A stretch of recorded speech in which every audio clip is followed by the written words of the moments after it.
সবাই মোটামুটি রেডি, চলো মন্দিরের উদ্দেশ্যে গিয়ে দেখা হবে।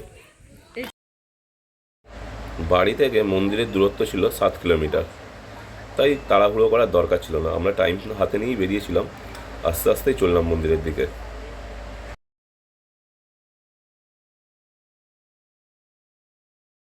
কিছুক্ষণের মধ্যেই আমরা পৌঁছে গেলাম মন্দিরের গেটের সামনে একদম। চলো মন্দিরের ভেতরে ঢুকে দেখা যাক মন্দিরের কীরকম অবস্থা, কীরকমভাবে সাজিয়েছে মন্দিরের ভেতরটা।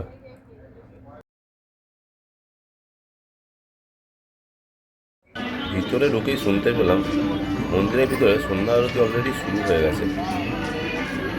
আমরাও তাড়াতাড়ি চললাম সন্ধ্যা আরতি দেখবো বলে।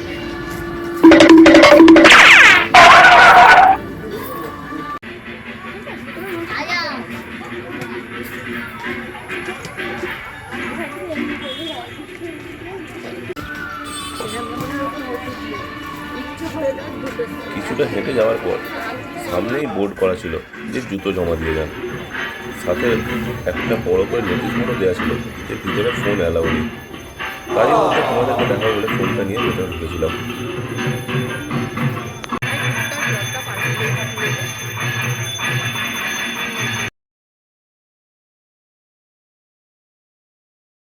তার মধ্যেও আমি চেষ্টা করেছিলাম তোমাদেরকে দেখাবো বলে যে সন্ধ্যা আরতি কীভাবে হচ্ছে, কিন্তু একদমই ভেতরে ফোন নিয়ে ঢুকতে দিয়েছিল না, তাই দূর থেকেই ছবি নিলাম, ভিডিও আর করতে পারলাম না।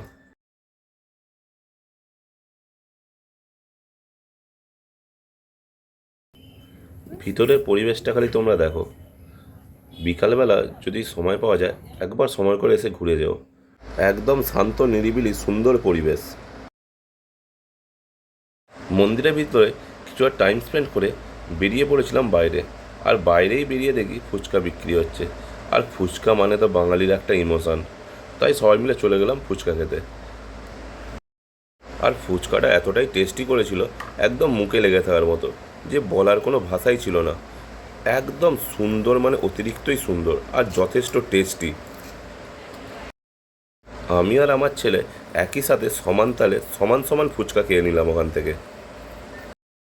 ফুচকা খাওয়ার পর দেখলাম এক বয়স্ক ভদ্রলোক বিক্রি করছিল বাচ্চাদের খেলনা, তাই ফুচকাটাকে আমাদের একটা খেলনা ওখান থেকে কিনেই দিলাম। সেও বায়না করছিল কিনে দাও কিনে দাও, তাই টাইম নষ্ট না করে ওকেও আগে একটা খেলনা কিনে দিলাম। ওকে খেলনা কিনে দেওয়ার পর যেখানে গাড়ি জমা দেওয়া হয়েছিল সেখানে গাড়ির পয়সা মিটিয়ে দিয়ে আমরাও চললাম গাড়ি নিয়ে সামনেই কিছু খাবো বলে।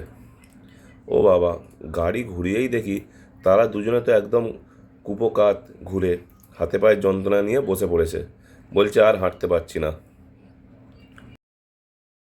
ওদের খালি অবস্থাটা দেখো, আর উঠতেই পারছে না, দাঁড়াবার মতোই ক্ষমতা নেই। তারপর কোনো মতে ওদেরকে তুলে নিয়ে আমরা চললাম সামনের এইচএফসি স্টোরে। গিয়ে অল্প করে কিছু অর্ডার করলাম, কিন্তু এখানে স্টোরে দেখলাম সামনে থেকে যে সব কিছু একদম সামনাসামনি করে, মানে একদম ম্যারিনেট করে ভেজে দিচ্ছে, একদম গরম গরম সার্ভ করছে। একদম গরম গরম রেডি করে দিচ্ছিল বলে একটু দেরি হয়েছিল, কিন্তু তাড়াতাড়ি দিয়ে দিয়েছিল আমাদেরকে। আমরা নিয়ে নিয়েছিলাম 1 প্লেট পকোড়া, যেটার দাম নিয়েছিল 120 টাকা, কিন্তু দামের সাথে কোয়ান্টিটিটাও ঠিকই ছিল, অনেকটাই পরিমাণে ছিল এবং যথেষ্ট টেস্টি ছিল। আমরা সামনে পেয়েছিলাম না বলে, টেবিল পেয়েছিলাম না বলে আমরা বাইকের ওপর রেখেই খেলাম। তার সাথে অর্ডার করে দিয়েছিলাম 2টো কোক। এর সাথে অর্ডার করেছিলাম আমার ছেলেটার জন্য একটা পিৎজা। সে তো পিৎজা রেডি হয়ে যেতেই নিয়ে ছুট। তারপরে আমরা ওখান থেকে বেরিয়ে চলে এলাম বাড়ির উদ্দেশ্যে।